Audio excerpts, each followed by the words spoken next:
ready to learn, I'm ready to teach, I'm ready to share everything that life has to offer. If you can do that and push yourself past the comfort zone, that is when you will experience true triumphs.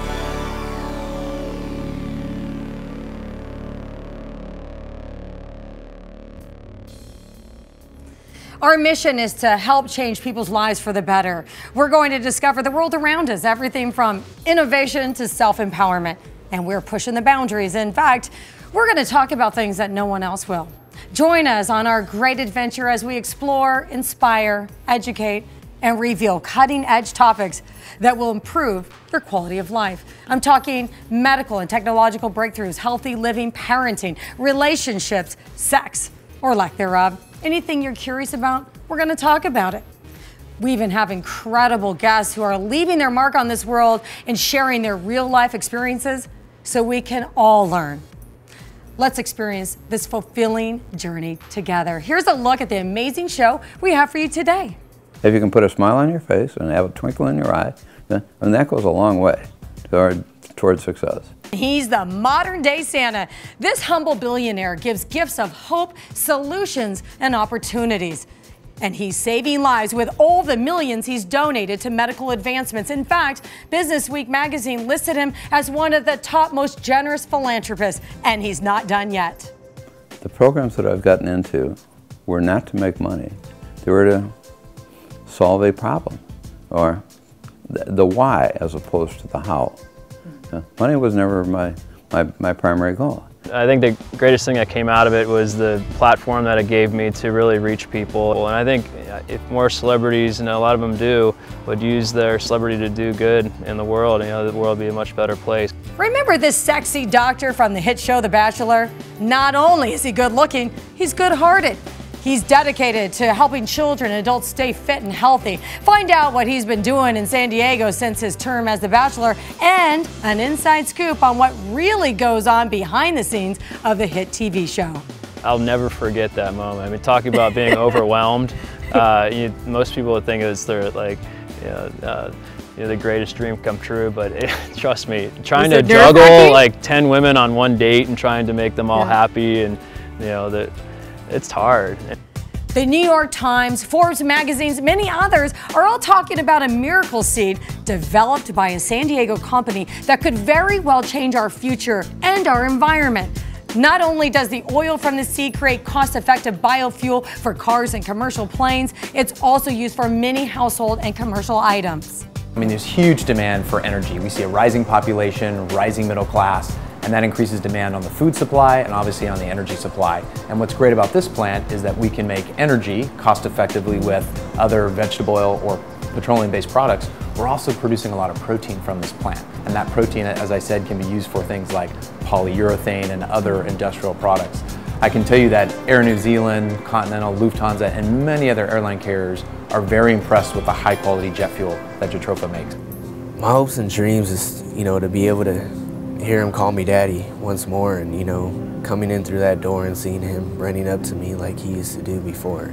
During a morning walk, baby Isaiah was struck by a car in his stroller by a teen drunk driver, leaving him paralyzed and brain damaged.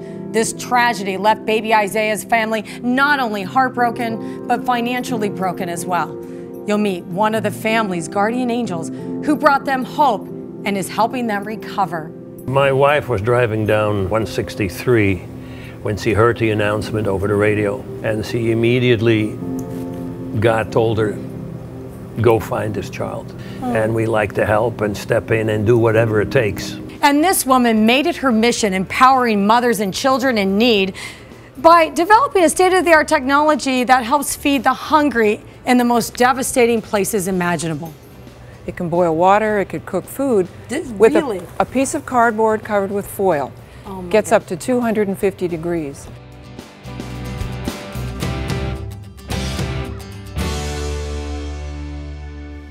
We hit the streets to get your thoughts on some of our topics today. Do you believe in guardian angels? I do believe I have a guardian angel. I've had one my entire life. Recently, my mother has passed, so she has also been added to that. and always feel blessed and loved and taken care of. If you were a billionaire, what's the one thing you would do with all your money? Dedicate all the money to saving the rainforests. What are your thoughts on biofuel? It's not efficient as fossil fuels, but later on in the future, we're gonna find the right ways, so it will replace it. And here's what they're saying on social media.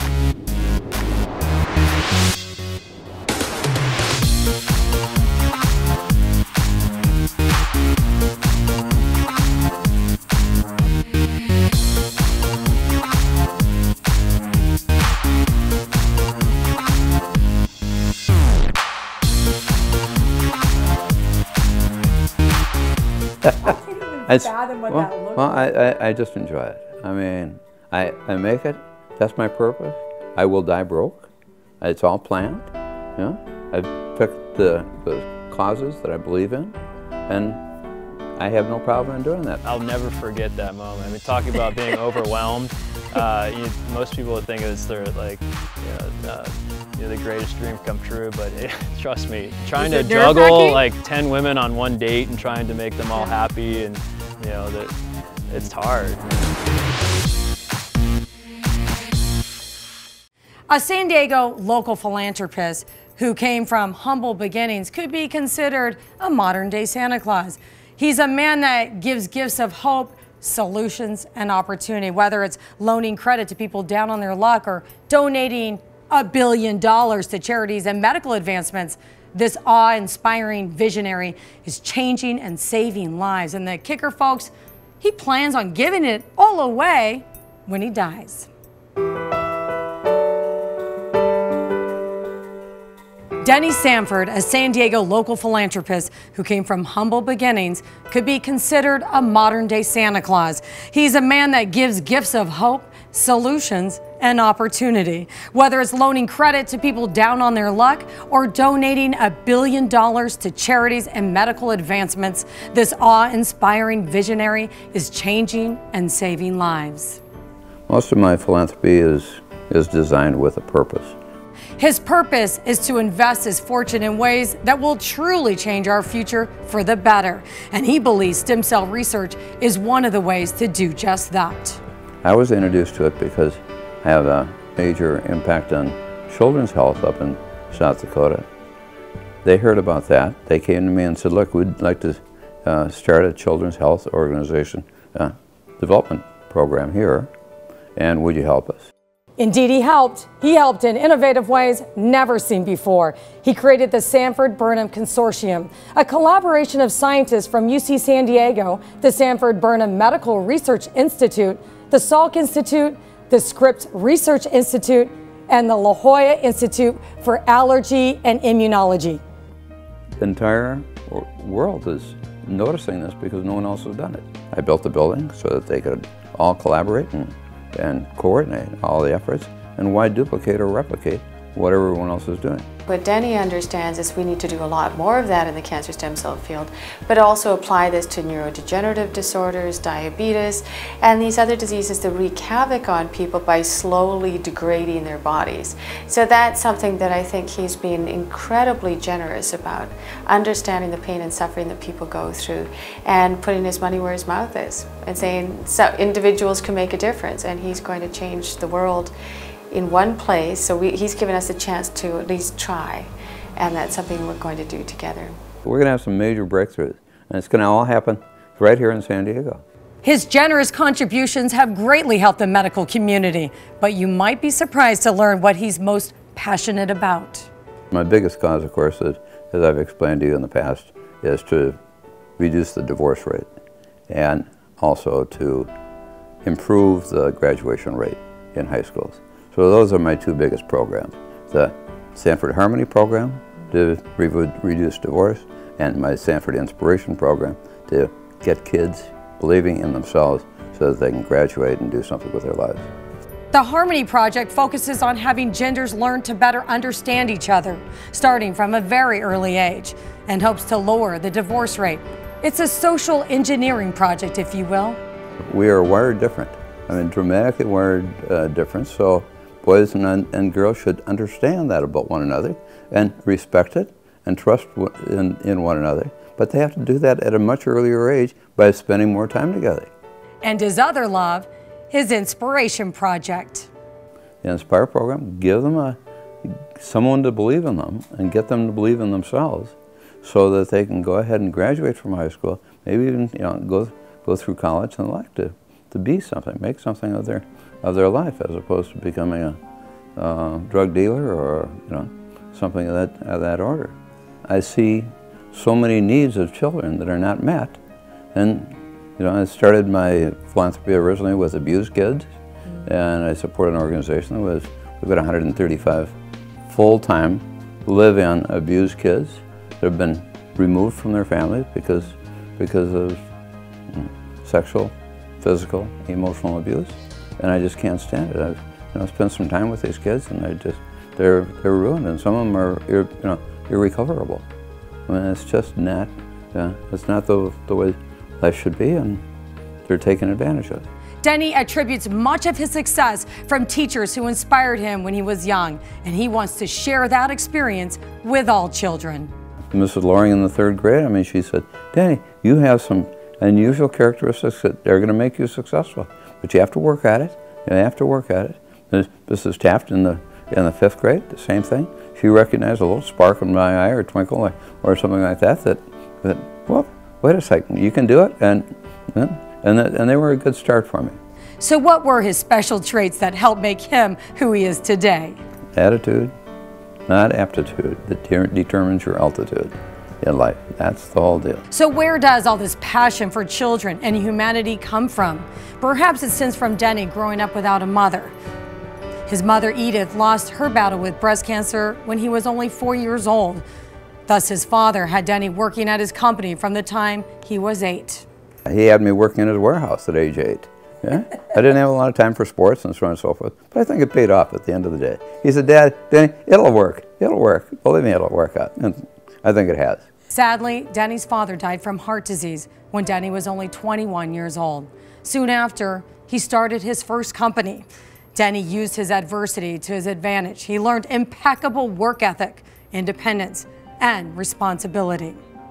Even though Denny first retired at age 43, he didn't make over $1 billion until he got involved in a business venture to help a friend in the banking industry. That good deed paid back big time. Perhaps karma has something to do with it. We're not just issuing credit cards to people, we're issuing a lifeline to people that have had a credit problem. We all know a lot of them. They get into a rut, either divorce or loss of job or health issues and the like, and that's where we shine. We give them a short lifeline to reestablish themselves and move forward. Did this humble man ever think his life would turn out like this? Never, never. But the programs that I've gotten into were not to make money. They were to solve a problem, or the why as opposed to the how. Money was never my primary goal. So how much money has he given? I just went over $1 billion. Yeah. And that was a number that I couldn't conceive. Yeah. I mean, that's cash out. Is that your personal money? Yeah, that's all my personal money. Right. Yeah, it's okay. I can't even fathom what that looks like. I just enjoy it. I mean, I make it. That's my purpose. I will die broke. It's all planned. You know? I've picked the causes that I believe in, and I have no problem in doing that. Well, you have to live a long time to die broke, buddy. Well, stem cells are going to postpone me. Life is good. Life is really good. Denny calls himself the oldest teenager. That man has the best attitude and more energy than most people I know. In fact, he spends his free time entertaining, golfing, and traveling the world. And folks, keep your eyes on San Diego's waterfront. He has great plans on making it more interesting and giving us some world recognition. Most people would think it's their the greatest dream come true, but trust me, trying to juggle like 10 women on one date and trying to make them all happy, and it's hard.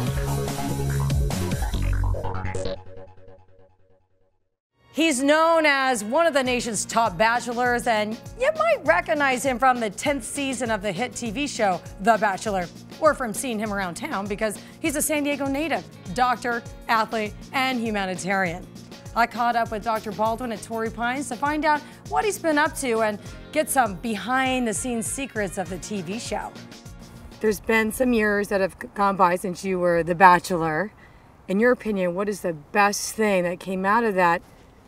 Besides meeting all those beautiful women. Besides being here? I was going to say besides being here right now with you, Taylor. That's a good thing. It was a great experience. No regrets. And I think the greatest thing that came out of it was the platform that it gave me to really reach people. And I had no idea going into it that that would be so powerful. And I think if more celebrities, and a lot of them do, would use their celebrity to do good in the world, the world would be a much better place. And it's amazing. You encourage somebody who's practically a stranger in the middle of America to exercise more, and then they write back to you that they have and how their lives changed, and we're like, wow, just how easy was that to do, to really influence somebody like that? Does that give you more gratification than having, how many women were vying for your attention, trying to get you to marry them? How many women? That was like 7 years ago. I know, but I mean, you're one guy with all these women fighting over you. Yeah. What gives you a better feeling? That at that moment, or knowing that you're changing people's lives for the better? You're going to help them live longer, have a better quality of life? Well, definitely the latter. Definitely helping people live healthier lives. I mean, that was my 30th birthday that night that those women were coming out of the limousine, and I'll never forget that moment. I mean, talking about being overwhelmed, most people would think it's their the greatest dream come true, but trust me, trying to juggle like 10 women on one date and trying to make them all happy, and it's hard. And that's one thing I definitely learned coming out of that show, is how to I was like, oh, I don't want to talk to women anymore, no more.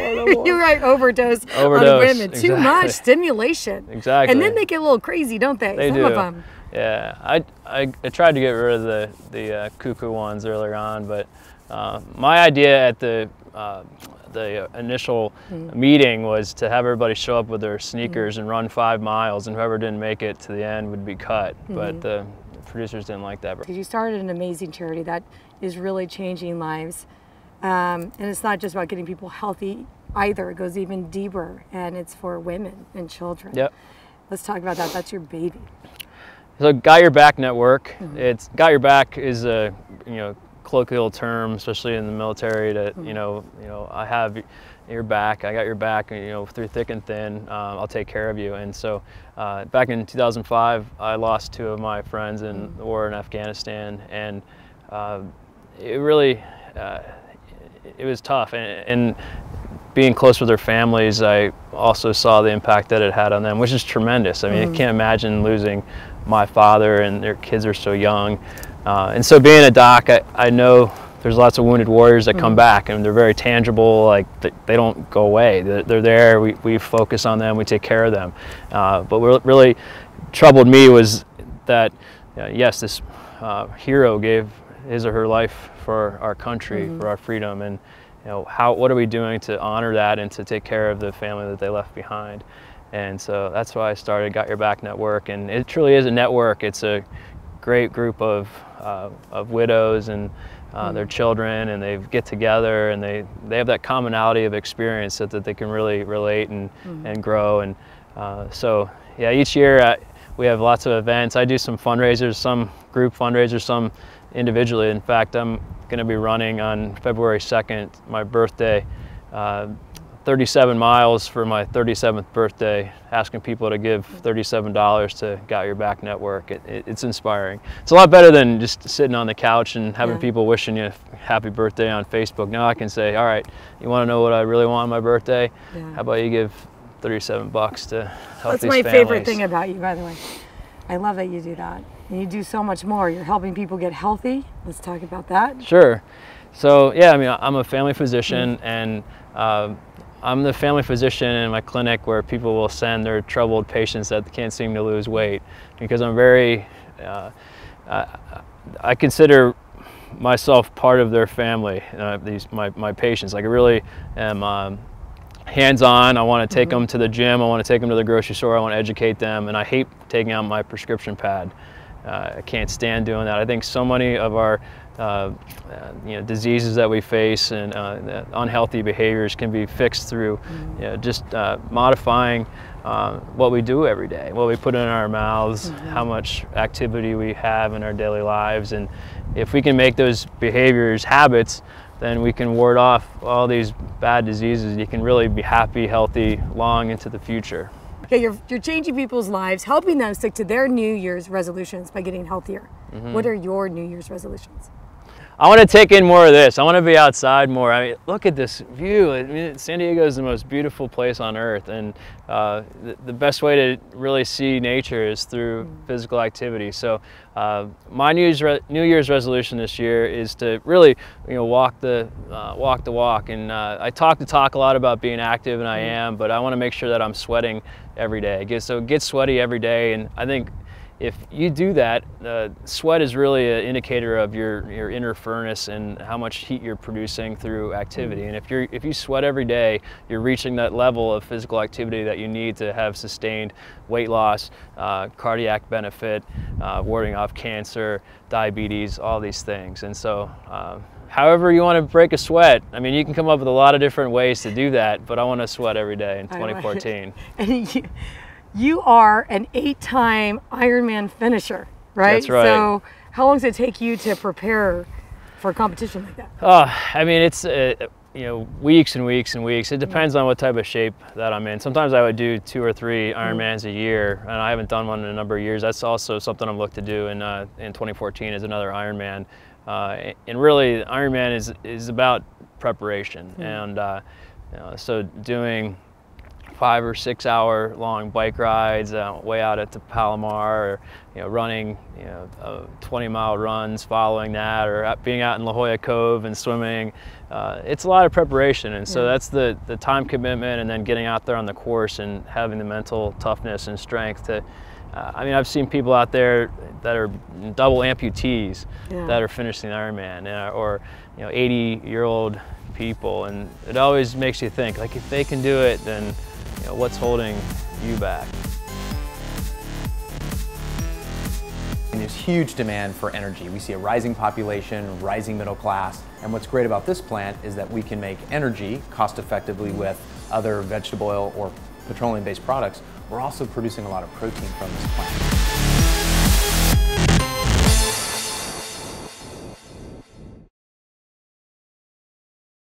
The non-edible Jatropha plant produces a miracle seed, and it's the first of its kind.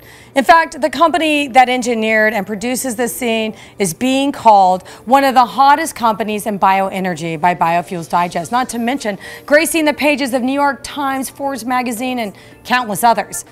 So what makes this seed such a hot commodity? The oil from the Jatropha seed is used to create cost-effective biofuel for airplanes and automobiles, not to mention many everyday consumer items. And that's not all. The benefits just keep coming and coming. This you have to see. Who would think that this little seed has so much potential? I mean, this seed could change our future. Tell us about it, Kurt. SGB has developed a new class of super plants that are really changing the way the world thinks about industrial products like greases and lubricants, food, and energy. And we've been able to do that through a technology platform that combines molecular breeding and genomics, and we've done something that no one in the world's been able to do, and that is create a cost-effective, high-value alternative to petroleum-based products. And it's biofuel, and it's environmentally friendly because it's biodegradable, and it crosses many different markets, product markets. And that's a great example. So biofuels are one application. There are also things like lubricants, greases, polyurethane, and polyurethane gets made into car seats and things like insulation. We've even made jet fuel out of this. Air New Zealand, Continental, Lufthansa have all flown jets on Jatropha-based jet fuel. There's huge demand for energy. We see a rising population, rising middle class, and that increases demand on the food supply and obviously on the energy supply. And what's great about this plant is that we can make energy cost effectively with other vegetable oil or petroleum-based products. we're also producing a lot of protein from this plant. And that protein, as I said, can be used for things like polyurethane and other industrial products. I can tell you that Air New Zealand, Continental, Lufthansa, and many other airline carriers are very impressed with the high quality jet fuel that Jatropha makes.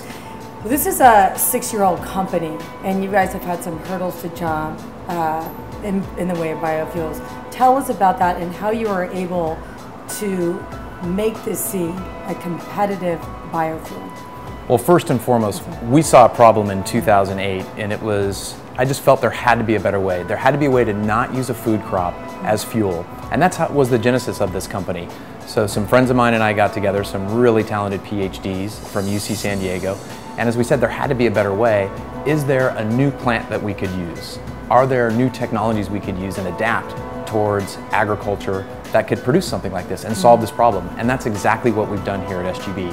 So after 6 years, raising over $30 million in venture and corporate capital, we've launched our first product, we have customers, and we're really changing the way the world thinks about food, industrial products, and energy. Mother Nature made this plant produce a seed that has a reasonably high oil content, but it wasn't producing enough oil per acre to really make economic sense for a grower. People tried and it failed. And what we did, we took a step back and said the potential's there, but it needs to be domesticated. We need to apply some modern genomics to this plant to really get the yield high enough. And that's what we've spent the last 6 years doing. Again, launched our first product and have signed some of the top energy customers and growers around the world. So let's give us an example. So for instance, the fruit, as you would call it, right? The Jatropha fruit, how many in a bunch on a typical before you altered it? Well, and that's a great question because it's not only about producing more seeds, it's more seeds per plant, larger seed. We've also increased the oil content per seed.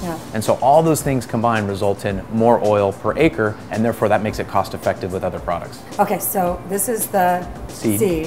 Then what is this? So this is the kernel. So after you take the shell off, this is actually what's inside, and that gets crushed. That has about a 40% oil content, which is a very high oil content. We've taken what Mother Nature had about 25% oil content and increased it to 40. So you crush that seed, out comes the oil, and it looks just like this here. This is basically a sustainably produced plant oil, and this can be converted into lubricants, greases, jet fuel, diesel replacement.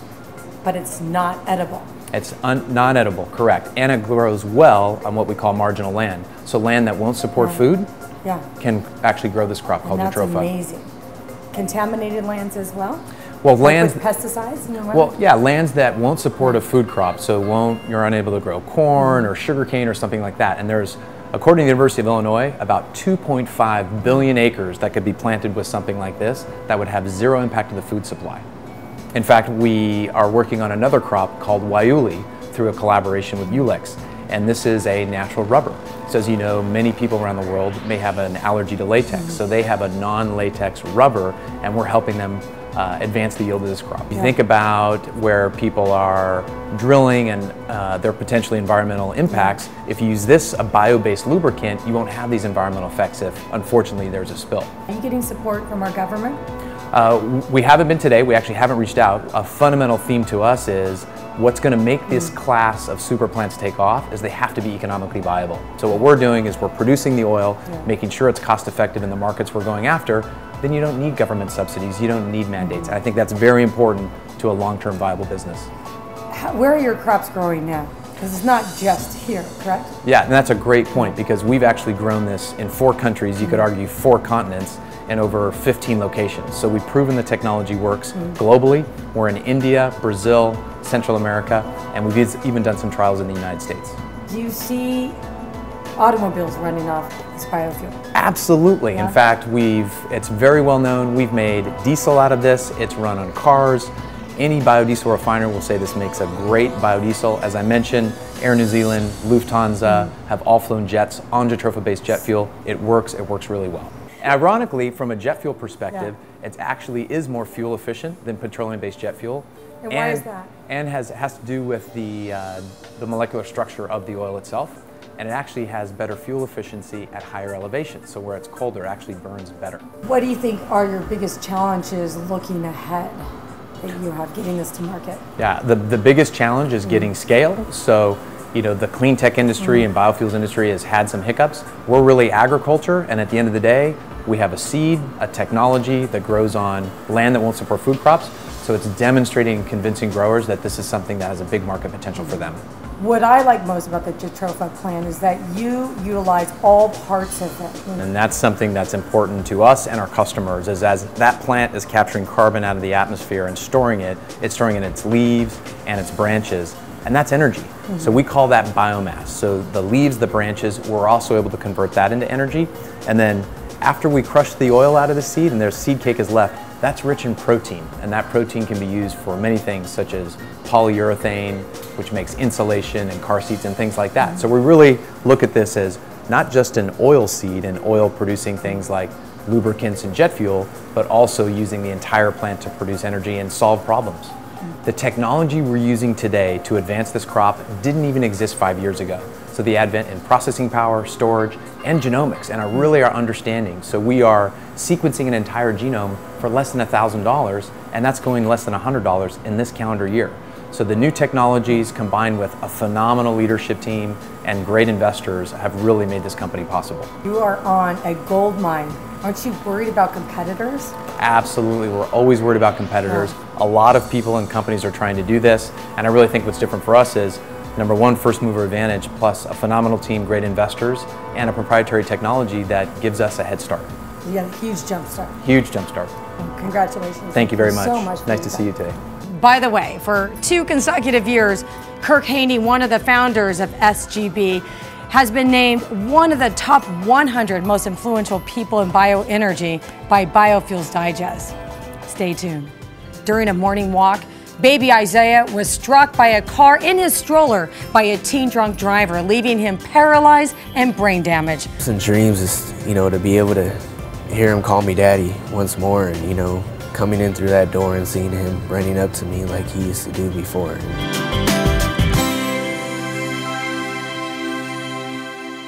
Imagine being hit by a drunk driver and your life being forever changed.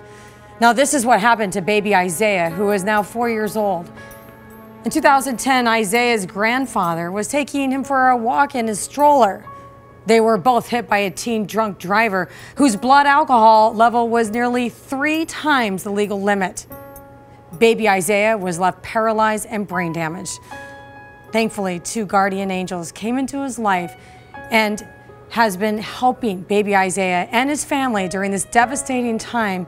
Here to share their story is Isaiah's father, Jacob, and one of his guardian angels, Charles Van Kessler, founder of the Passion for Kids organization. Welcome to the show.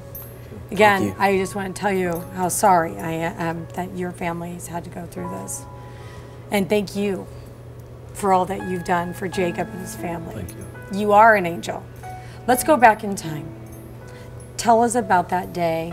Tell us about your son and how he is now.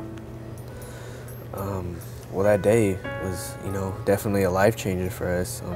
I was at work when it happened, just getting a phone call and just hearing his grandmother just crying hysterically and, really not being able to get the words out, and, just immediately you feel something's wrong. And she was telling me that, that he got taken by the ambulance and she didn't even see him moving. So at that moment, my heart just stopped. It was like it was ripped right out of my chest, and it was very hard to bear. And I immediately just dropped everything and ran over to the car, and we were trying to figure out where he was.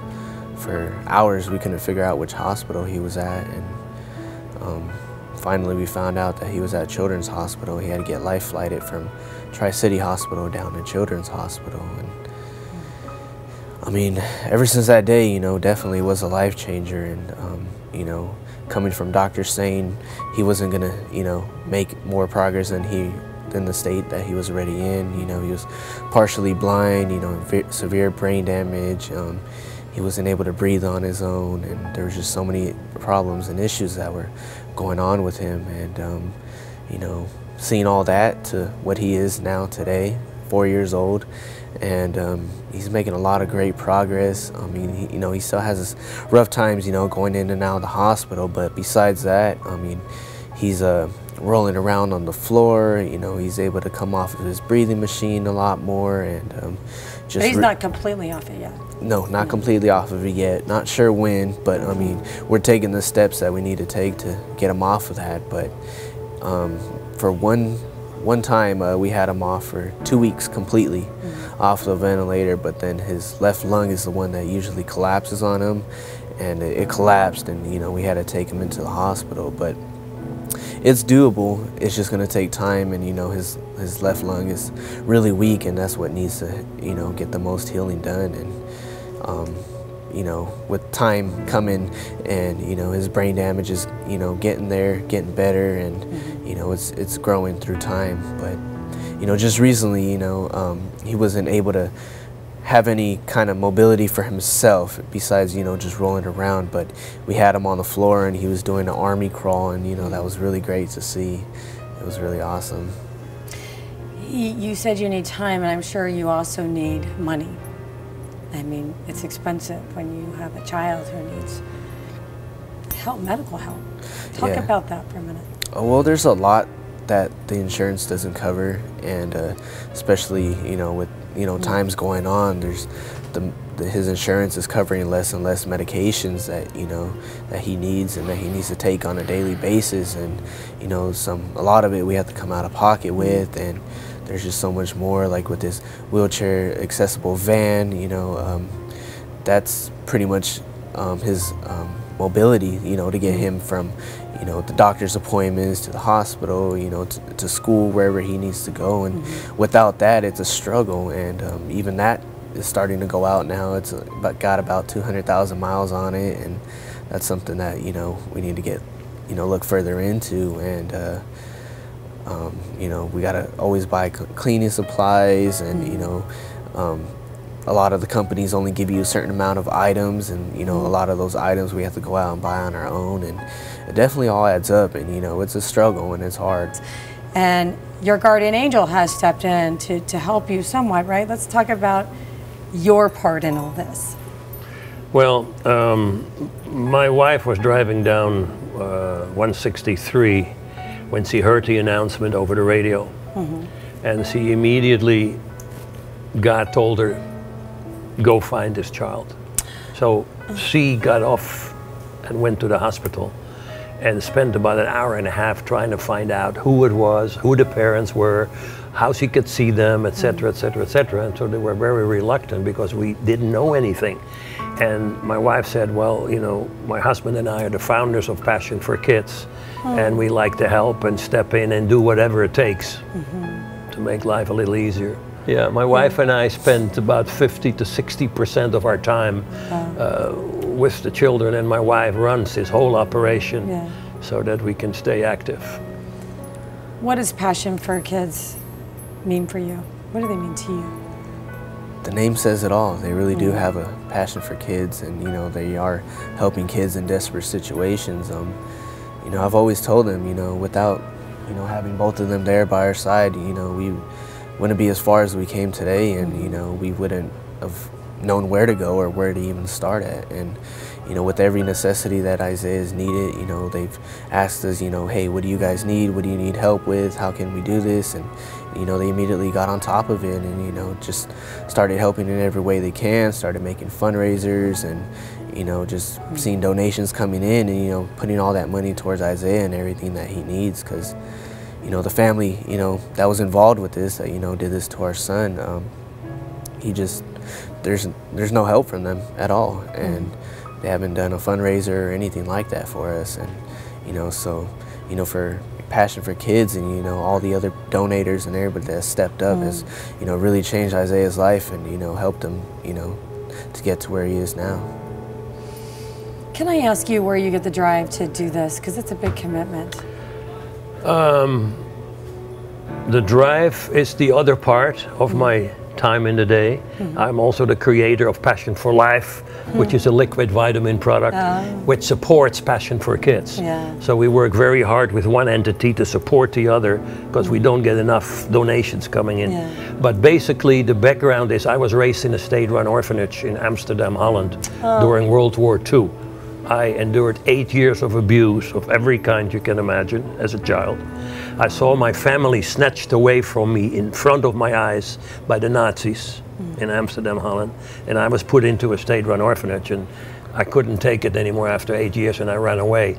So I've always had a heart for children. And then when my wife and I met in 2001, her heart is for children. And so together, and thank God because of her background, because she used to work at the White House for President Ford and ran Billy Graham's press for 25 years. So her media experience allowed us to put the baby Isaiah story as often as we could out into the media so that we could try to find some help. So that's where really the drive comes from, inner drive. See how you made something good come out of something bad? That's amazing. Right. And I'm sure you'll pay it forward as well someday. Yeah. You know, I want to talk about the phone call. Well, we pretty much asked him, you know, where he's been this whole time and why hasn't he tried to put fundraisers together? Why hasn't his family members, you know, tried to even attend a fundraiser or try to help out in any way? Because, I mean, putting a fundraiser together, there's a lot to it. There's a lot of behind the scenes stuff that you have to do, and, you know, setting up and, you know, trying to figure out where we're going to do it at, and, you know, volunteers, you know, to help do all the sorts of different things that we need to get done. And, you know, we've pretty much asked him, where have you been? What have you been doing, you know, to help Isaiah? And, you know, he said that his family was sending $150 every month, which we've never saw or received, maybe once, twice. That's pretty much it. He's going to be imprisoned in his body for a very long time. Yeah. In his mind. Okay, so let's talk back about your beautiful boy. What are your hopes for him? What are your dreams for him? My hopes and dreams is, you know, to be able to hear him call me daddy once more, and, you know, coming in through that door and seeing him running up to me like he used to do before. And those are the things that I miss, because those are the times that I last had with him, you know, coming home from work and him running up to me or picking him up after work and hearing him say daddy, and, you know, doing all the things that, you know, my daughter's doing with me now. And, you know, I just love to cherish all those moments, and, you know, I'd give anything to have those moments back. And, you know, that's what we're hoping for, and we're keeping hope alive with him and trying to see, you know, we're just trying to get to that point to where we can see that happen again. And, you know, we're never going to give up on him. Thank you so much for coming. Yeah, thank you. We'll be praying for your I son. appreciate it.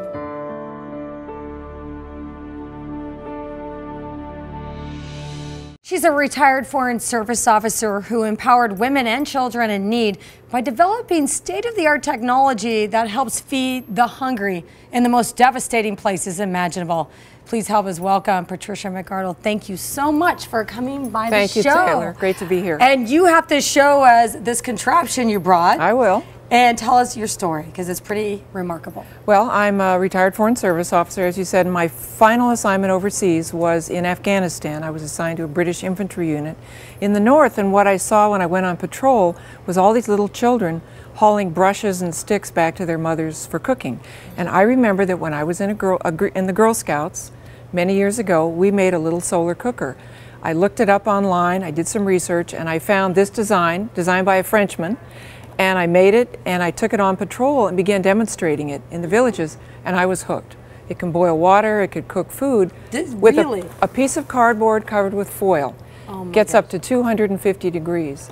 Since I came back from Afghanistan in 2006, I retired from the State Department, and this has become my passion. I wrote a novel also based on my year in Afghanistan, which talks about solar cooking, but this really is something that I feel can help millions and millions of people to cook with the sun. Of course it can. And how much does this cost? Well, it's a piece of 3x4 cardboard and aluminum foil, so it could probably be made for a few dollars. But what my mission is really is to try to get the big aid agencies to support this, which they're not doing right now. And it seems so simple. Why wouldn't they? I mean, shipping is nothing. It's so light, right? Well, actually, they actually make it in the camps. The women, all they do is ship in the cardboard. And you see how light it is. Yeah. And the foil, the women, the refugee women, have made around 50,000 of these in camps in eastern Chad. What inspired you to do this? You were in the Peace Corps at one time, right? I was a Peace Corps volunteer. And in my career as a Foreign Service officer, I've lived in many countries, and I've seen people living in ways that we can't even imagine. When I got to Afghanistan, it was really the first time I'd focused on the shortage of fuel wood. And when I saw these little kids everywhere, little children, because women are not allowed out in public, so they send their 5- and 6-year-old children out every day to find a little bit of wood, sticks, bring it back so the mothers can cook. And then I had this, I recalled this Girl Scout thing, and that's what inspired me. It was sort of coming back from patrol. It was a cold day, the sun was in our eyes, and I realized that Afghanistan had sun, had no more wood, and I thought, let's try it. And so that's how I got started. I love that the idea stems from your Girl Scout experience. Yeah. And I have a daughter in Girl Scouts right now. I think you need to make a trip to their troop. I would love to. And there's actually now a Girl Scout solar cooking badge. I'd love to visit your troop. Okay, done. You're going to do it. All right. What's next for you? Now, obviously, you're going to feed a lot of people. Right. Well, I have written this novel, which was published by Penguin Books in 2010. It won the Amazon Breakthrough Novel Award, and I'm sort of using that as a springboard. I've recently written a screenplay based on the book, and BBC Films has expressed an interest. So I'm trying every way I can with talking and demonstrating through my novel, and I'm now the editor of the Solar Cooker Review, which is a publication of Solar Cookers International. So trying to get the word out, demonstrate, and let as many people know about this amazing, simple technology. This is a full-time job for you. It is, it is. I'm retired, but I'm not retired. No, you are not retired. Very busy. Yeah. You're in the business of helping people. I am. And changing lives. What is the one thing that you would like our viewers to take away from this interview?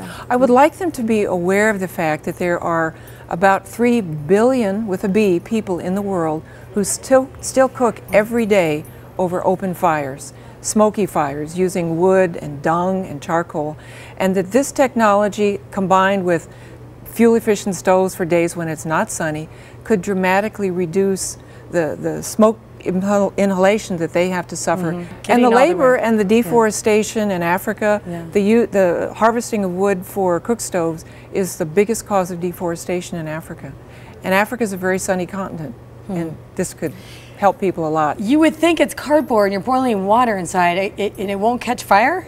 No, because combustion temperature is 450 degrees. This gets up to 250, so it'll cook. It's really hot. This doesn't get hot. Only the pot gets hot. Thank you so much. Thank you. Thank you so much. We really hope you enjoyed the show today, and remember, we're on this journey together, so if there's anything you're curious about, don't be a stranger. Reach out to our team and we'll explore it. Send us an email and make sure to follow us on Twitter, Instagram, and add us on Facebook. I'd like to end the show on a motivational quote that speaks volumes. Old ways do not open new doors.